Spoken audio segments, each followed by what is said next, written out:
Hey, good evening. This is Kurt. I'm Shrouded on YouTube, and today I decided to try something new. I'm going to talk about my Flesh and Blood tournament this Sunday. I played Briar in Pro Quest, and I went top 8. I just wanted to showcase a little bit of the deck. First of all, I wasn't sure if I was going to play Briar for the tournament. I played the last 3 Pro Quests with Viscerai, and I think I got exactly a 50% win rate. I went 3-3, 3-3, and 4-2. So no, sorry, 2-4, 3-3, and 4-2. So that wasn't great. I wasn't really feeling that confident with the deck. Let's see if I can grab it real quick.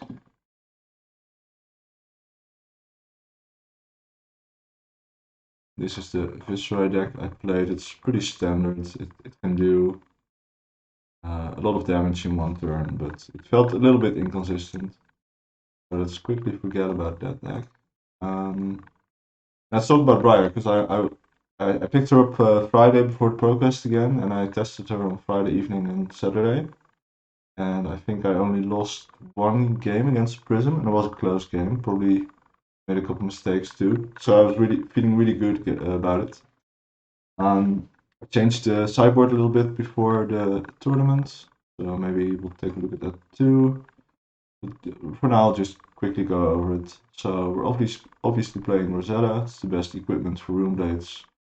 In my opinion, the only equipment you should run right now.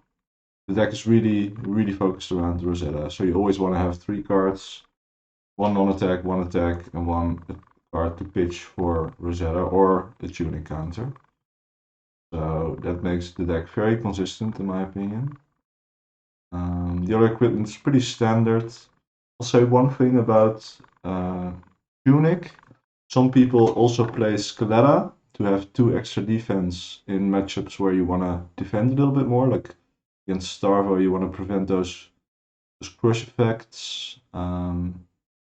I decided not to play the Scaletta. I'm not convinced that it's actually better, and having a extra resource on one of your crucial turns is often making or breaking a hand, as we might see later. One note about the Snapdragon Scalers. You could also play the Spellbound Creepers. We looked that up somewhere.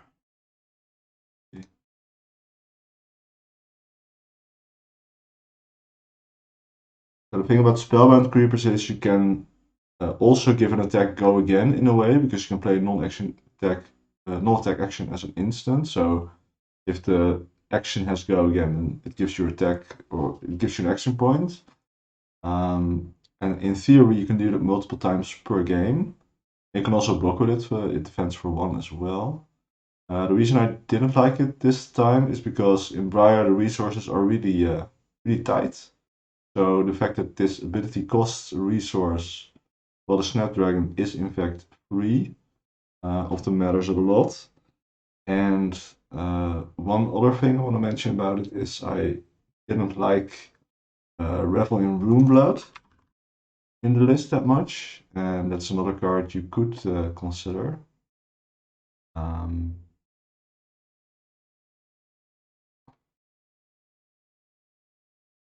So the thing with my page is loading really slowly. This is awkward. That's what you get for doing live TV, I guess. The thing with Rebel Runeblood is that it costs 0. So it's really good if you have an already sick turn, because you have to play an attack and a non-attack before it. And this card is the best card to cast your Spellbound Creepers on, because it will ensure that you can keep going. And it's a 0 cost non-attack that you want to play in a big turn anyway. So if you want to go even more explosive, then you should put this card in your deck and the Spellbound Creepers. I found it a little bit less consistent to do that, so I didn't. The rest of the deck, I'll briefly explain what it does. The main 2 cards that you want to build around are Channel Mount Heroic, which gives all your attacks +3 for your attack action cards. That's why you play so many of these 0-cost attack action cards, give them all +3, and most of them have go again or can gain go again. The other card you want to focus on is Force of Nature. So Force of Nature allows you to draw multiple cards in a turn, because for every attack that hits higher than its base attack, you get to draw a card, which is just humongous, right? This card can easily draw you 3 cards in one turn. It costs 0. It's just not fair. There's a couple of cool combos that work with these cards. Obviously, you need to put a lot of Earth cards to channel the Earth of the Channel Mount Heroic, so that's where these cards come in. All these Earth cards are kind of bad. You never really want to play them, but you need to have some amount of pitch value. I like 18 blue and 2 yellow as a number. Most lists only play 1 yellow, but it doesn't matter that much, honestly. And Sonata is another card that can enable really powerful turns. It allows you to sometimes draw 2 cards if you reveal the top 4 cards with it. So it's a way to go even longer and even wider. I actually like playing a little bit more pitch, so you can often do Sonata for 4 instead of for just 3. Because if you just do it for 3, you can only hit 1, 0. Speaking of Sonata, if you're playing this card, you want to have an optimal balance of attacks and non-attacks in your deck. So the main deck is exactly 30-30. And we keep that ratio in every sideboard game as well. I might show that a little bit.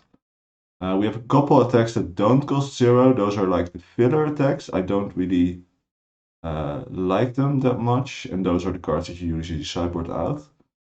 The one I like the least is Vigorous. It's literally attack number 30. I put it in last minute because I wanted to have exactly that 50-50 ratio.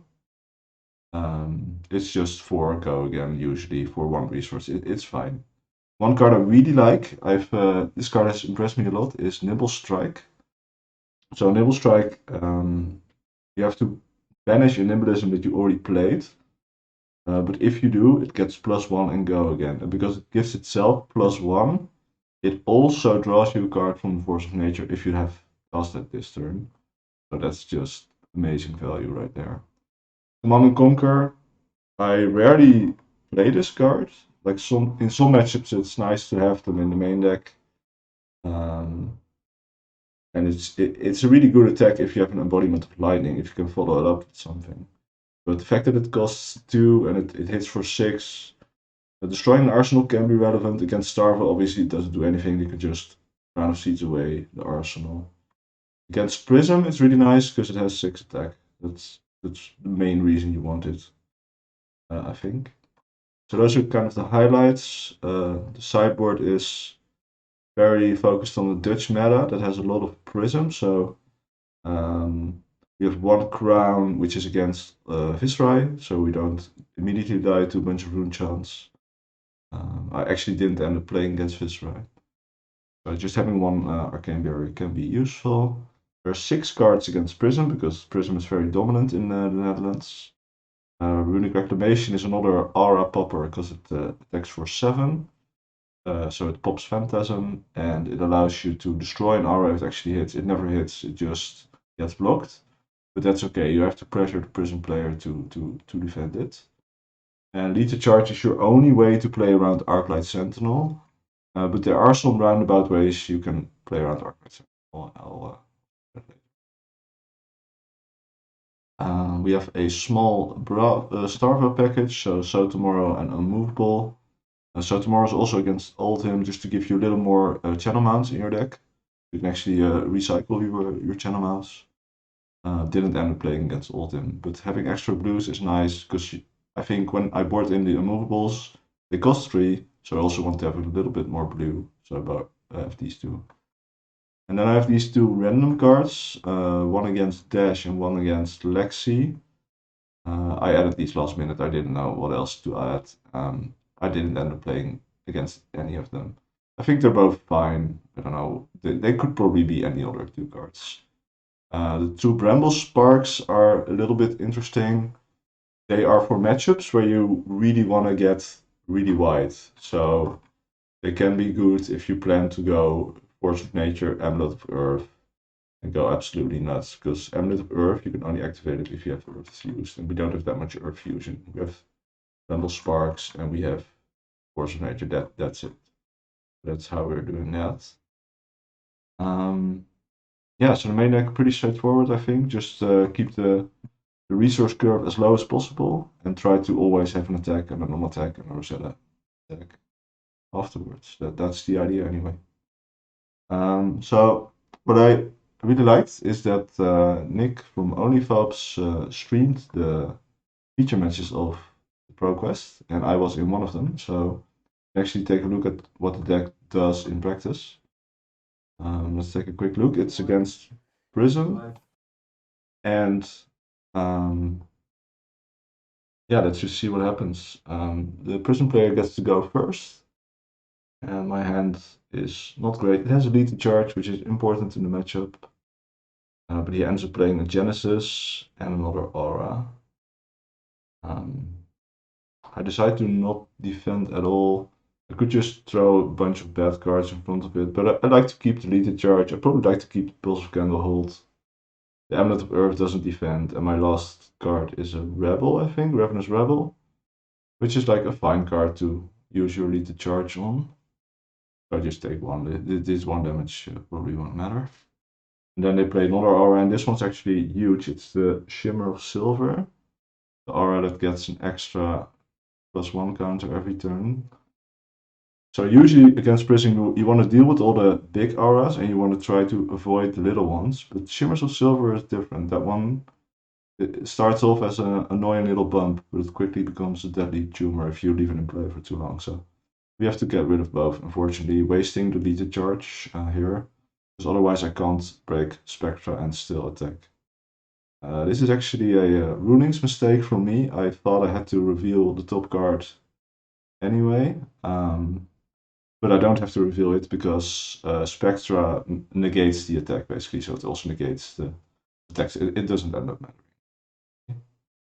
So I get my action point back from the lead to charge, and I get to break the other aura, which is nice for me. Doesn't put me that far behind. The thing with Prism is if you have to go after all the auras, then they keep a full hand, right? They don't have to defend. So that's really what they want. They want to put you on that back foot. So this is another interaction I learned from playing against Prism a lot. If you make a rune chant and then you attack an aura, rune chant stays in play. It only goes off when you attack face. So that's my first turn. It's pretty medium. But at least I got rid of the Genesis and Shimmers of Silver, which is fine. The Pulse in the arsenal is like not great because I don't have any Earth cards to put back yet. It's fine. Let's move forward a little bit. My opponent plays a Herald. I decide not to block. My hand is not amazing, but defending with this deck is also not amazing. Most of the cards only defend for 2, and early on you're gonna take a big spanking from Prism. That's just what happens. Unfortunately, they play another Shimmers of Silver afterwards, which again we will have to deal with. So my turn is just start with Scar for Scar, small attack for 4, go again.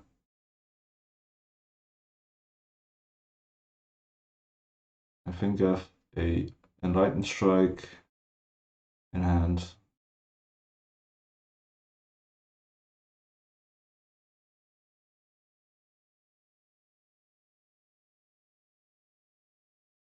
A lot of tokens moving around. That's Briar life for you.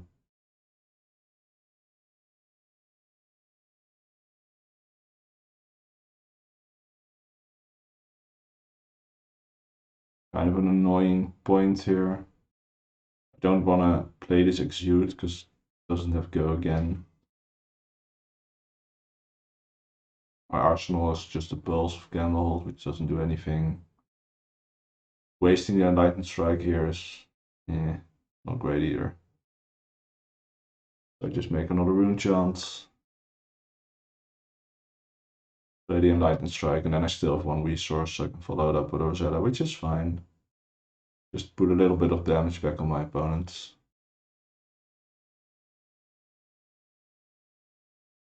Unfortunately, not the greatest lightning strike in the world.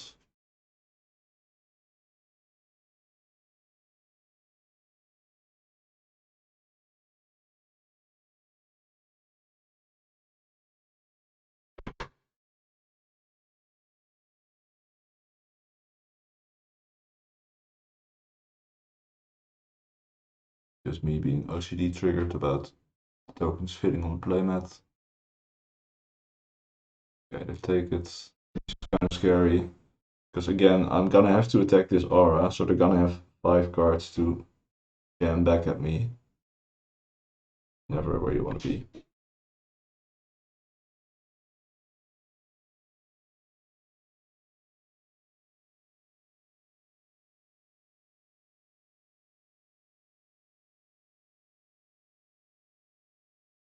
Oh, they just took the rune chant. My apologies. Maybe they will defend.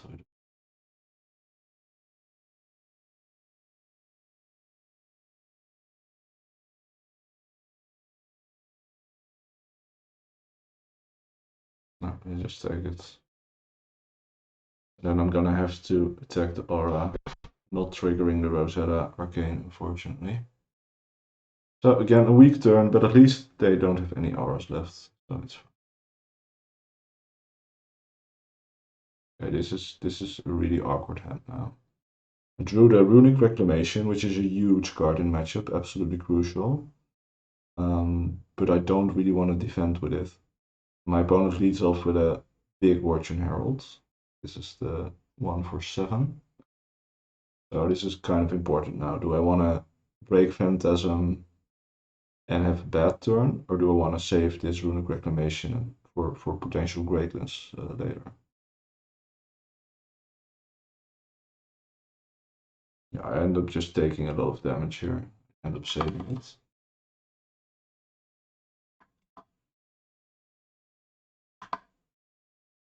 So 27 for me.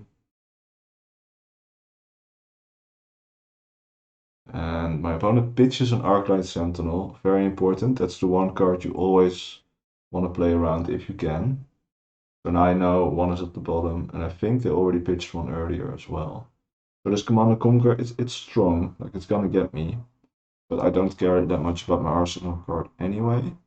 And defending it right now is really awkward, because I would lose either strong attack, which means I can't really do non-attack attack Rosetta. And I would also have to block with both my equipments. And blocking with both your equipments that block for 2 is not great. Because then if there's a Herald of Erudition later on, then you can't really defend it properly. Go nets on you.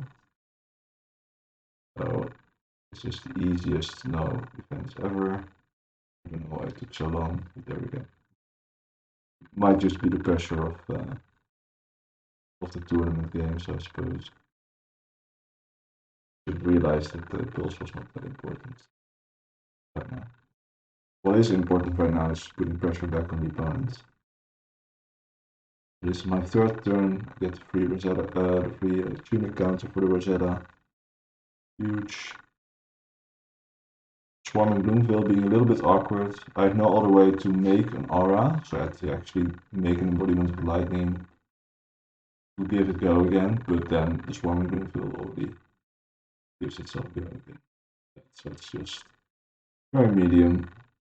But again, I get to use my hands properly, get to put a little bit of pressure back on my opponent, and swing with the Rosetta, which is... And I get to keep the Runic Reclamation, which is huge. Actually get one of their Soul Shields, which is also nice. Soul Shield is one of the better cards in the matchup deal. It can prevent them from dying to a huge general turn.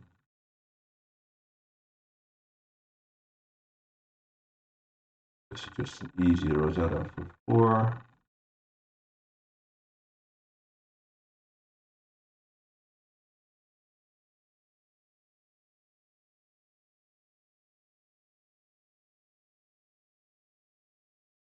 And I get to have Runic Reclamation in my arsenal and an Amulet in place. So this is a good setup turn.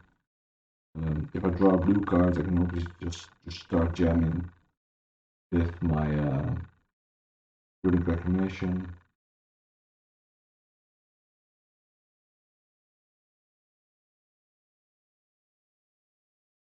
My opponent just plays a Merciful Retribution and a Haze Bending, I believe. Maybe it's Pierce Reality.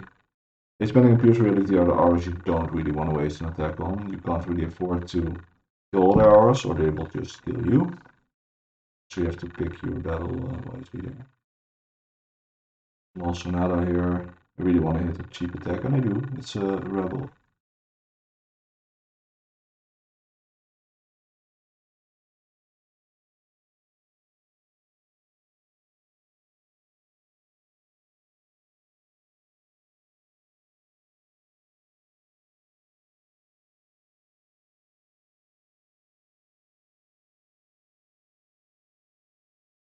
Rebel being a little bit awkward in this deck. Most of the deck is red, but there's 20 blue cards in it as well. Or 18 in this matchup, I guess. So it often only attacks for 2. And right here it only attacks for 2, which is well. You learn to accept the bad rebels. My hand is not great. I have a Bramble Spark, but no Earth cards, I can't fuse it. I have a Lightning Surge in that I can't put in Arsenal, because Runic Reclamation is stuck in Arsenal. And a Command and Conquer, which I could play, but my opponent has no Arsenal. They can easily just take 6 and then swing back at me. Go ham. So this is difficult. I could pitch all 3 of my cards, they're all red, and play the Runic Reclamation, which is okay. It attacks for 7, I probably force out a both because they probably want to keep too much for Retribution. But that's not ideal, I can't give it go again. So I'm thinking, do I want to play the Bramble Spark just for an embodiment of lightning? And the reason I want to do that, and I'm going to do that, spoilers, the reason I'm going to do that is because it plays around Arclight Sentinel. Because now, bring it to Rosella, the embodiment stays until the next turn. And start of my following turn, I can just start with the Runic Reclamation, which will have go again from the embodiment. And that allows me to basically force out some action from my opponent before they have a window to play the Arclight Sentinel, if they have one. Because that, I'm in this matchup, I'm really tunneling around that Arclight Sentinel. It's one of the main ways they can stop your channel turns, which are the turns where you can get ahead. As you see in the live totals right now, I'm falling behind more and more quickly because some auras stay around. I can't really defend against the Herald that well. And it's just gonna get out of hand very quickly. My opponent already has 4 cards in Soul as well. So they have the late game basically. I have to close the game sooner rather than later. Here comes another Herald. I think this is the Rebirth one. And they pointed out that all the prison cards look alike, and we agree. Yeah, this is the Rebirth one, but there's nothing to Rebirth because I didn't defend any prisons anyway. And now my hand is the payoff hand. I have a Force of Nature, which I can fuse. I have a Enlightened Strike, which is a good follow-up attack. The Command and Conquer I might jam, because it's an okay attack. But it's mostly the Force of Nature that's huge here. And I have 2 blue cards, so I really want to keep this hand. Just take some damage, block with an equipment. I kind of like blocking with the Skull Cap in this matchup, just to save some damage. I don't like blocking with Grasp, because the Grasp always defends for 2, the Skull Cap only sometimes defends for 2, only when you're lower. And you want to save the Grasp for the Herald of Erudition, if they're ever comes. You really don't want to get got by that. My opponent just assembles more auras that I don't want to attack, make it more and more awkward for me. So this is the key turn, I think, one of the key turns. I could just go with my initial plan, play the Runic Reclamation from Arsenal, It will have go again because of the token, but then I can't fuse my Force of Nature. Right now I'm already falling pretty far behind. My opponent has 2 auras, can make a lot of spectral shields. I feel a little bit pressure to go for the Force of Nature. Now if my opponent has an Arclight Sentinel, they play it right here, the game is over. I can't win anymore. They don't. If they don't, then this is still positive for me. Because now I can go big with this Force of Nature. Play the Runic Reclamation, give it go again. Force out at least 2 cards from their hands, because it'll attack for 8.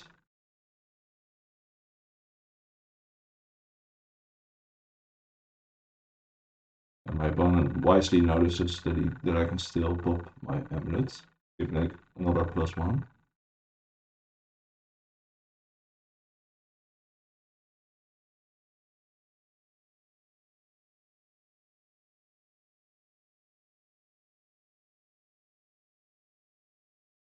I just remove the token. My opponent already knows, let's go again.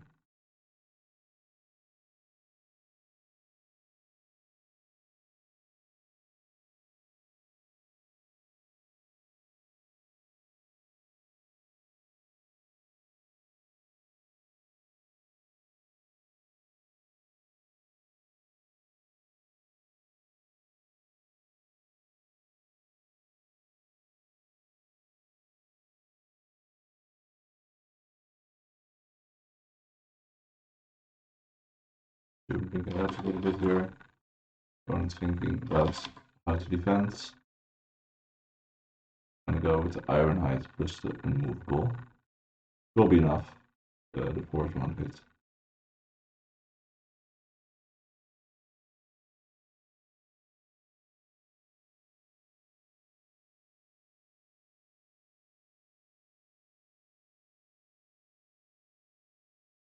I decide to pop my amulet now, just to force out the spectral shield as well. Killing one spectral shield might seem minor, but it will make life more difficult to defend the next attack.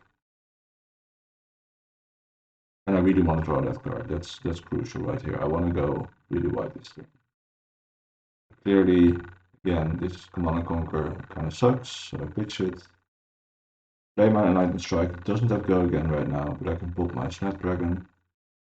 I can actually draw a card from it, which is awesome. And then if it hits, I get another card from the Force of Nature because of the Emerald of Grave. Which is awesome. My opponent lets it hit. Okay, so now this is where, as the Briar player, you smell blood a little bit, right? Your opponent is in the defensive position. Their board is not great. They can easily come back, of course, because it's Prism. And here I have another decision to make because I drew a Channel Matter Relic. So I could either pitch my Force of Nature, make a Rune Chant, and just swing with Rosetta for 5, or I could play this Channel Matter Relic. It will be the second non-attack action this turn because I played Force of Nature. And then I have a great setup for next turn because I will have a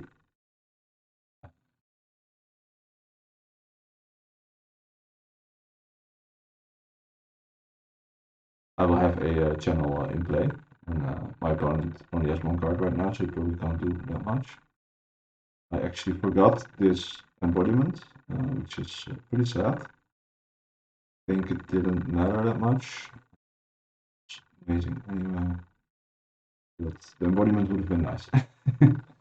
For sure. And I forgot to remove the amulet as well. It was used, so it'll probably be further in minutes.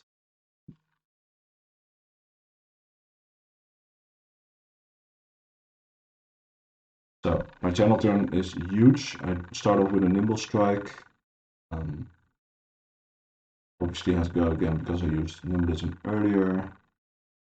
I don't have a second attack in hand yet, which is a bummer. But I do have a Sonata, so I might find one. One of those spots where you really need to find one with the Sonata. I decided to just play it for 3. I could pitch my last 2 cards, play it for 4. That's too risky. Swarming Gloomville is just what the doctor ordered. It's a free attack. It will be huge. I might even be able to follow it up with a Rosetta swing, which is also huge. My opponent played a Parable of Humility, gives all of my attacks -1.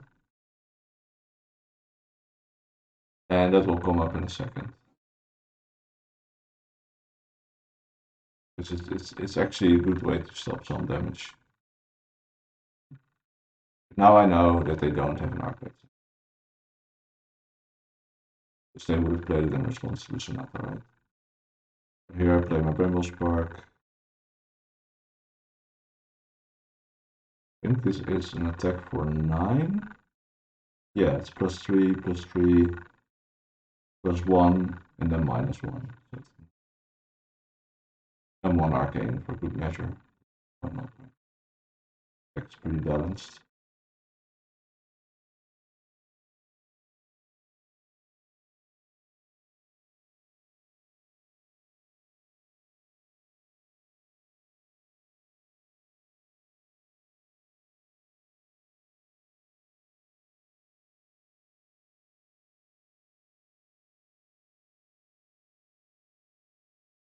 Ends up blocking with the Tunic and 1 other card. Just to soak some more damage. The game won't last long enough for the Tunic game. So I swing with the Rosetta. I had one channel left. I could have arsenaled the channel, and then maybe next turn go even bigger. But swing with Rosetta right now puts my opponent at 1. That's exactly where I want to see my opponent.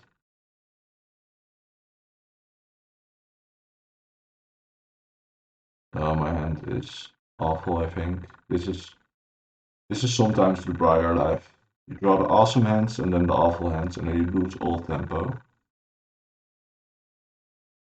I have 2 Tome of Harvests in my hand. You never really wanna draw 2 of them in 1 turn. Most games you don't even wanna play them because you wanna keep your arsenal. But it's just the Herald of Protection coming in hot. I decide to just throw away one of these stupid Tome of Harvests because I can't really play both of them, or I can't even play one of them. I don't have an arsenal. I can at least use one to pitch for resources, but I never want to arsenal the second one. The only way to get rid of a Tome of Harvest is to play another Tome of Harvest, or if your opponent is playing Command and Conquer on you. I don't want to let that happen. I want to at least have the chance to find a better card to arsenal. So I drew the lead to charge, which makes me a little bit more comfortable. I can just make a rune chant first. If they want to play Arclight Sentinel right now, that's fine. I still have lead to charge. I get to go lead to charge Snatch, which is just 4 and 1 rune chant, but it's actually 3 because of the Parable. Parable actually prevented kind of a lot of damage here at points where it was pretty relevant. But I still don't think I should have attacked it instead of my opponent. Was close for sure, but this turn I'm obviously going to face my opponent is at 1. Place right now.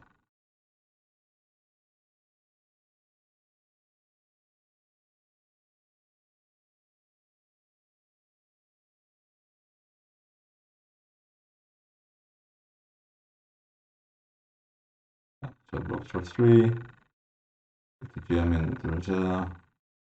Get some more cards out of my opponent's hand.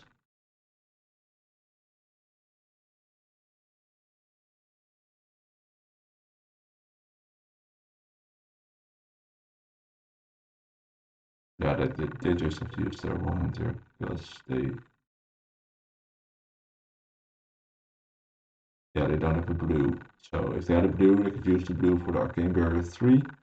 But instead they have to use 2 yellows. One of them is an Arclight Sentinel, and that's me rooting inside there. So happy to see that gone. And my opponent just dashes me with an aura. I happily take it. My hand is pretty cool. Probably cool enough to close the game right now.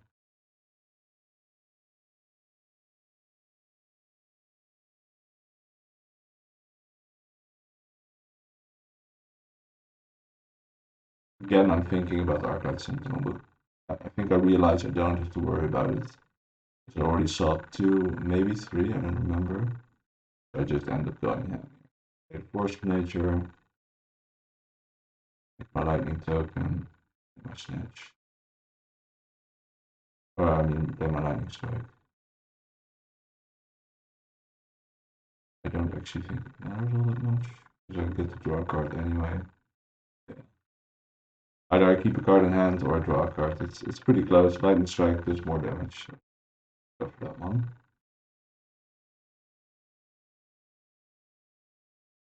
So that's +1, but then -1 again, so it's still just 5. Easily defended by my opponent. But I drew a blue card, so afterwards I can make a Rune Chant and dash with Rosella. And that's 3 separate sources of damage, and they'll have a really hard time finding a line to block that. To block that much. So my opponent's thinking here, you have to throw 2 cards in front of it, and they do, unfortunately for them. And then they lose to the Rosella.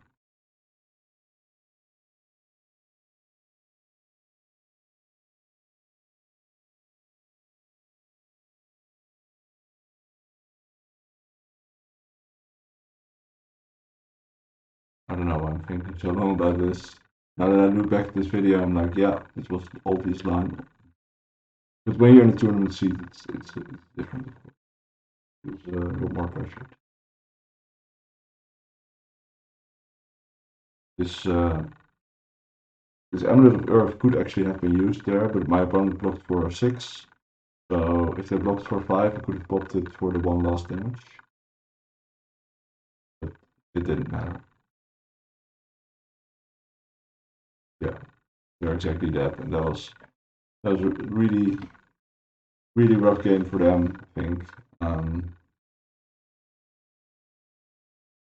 Thank you, Nick, for getting me on the feature match and streaming it. It was a nice view. Thanks everyone else for watching, and post the deck list in the description if you want to copy paste it and play it in your local tournament. See you around.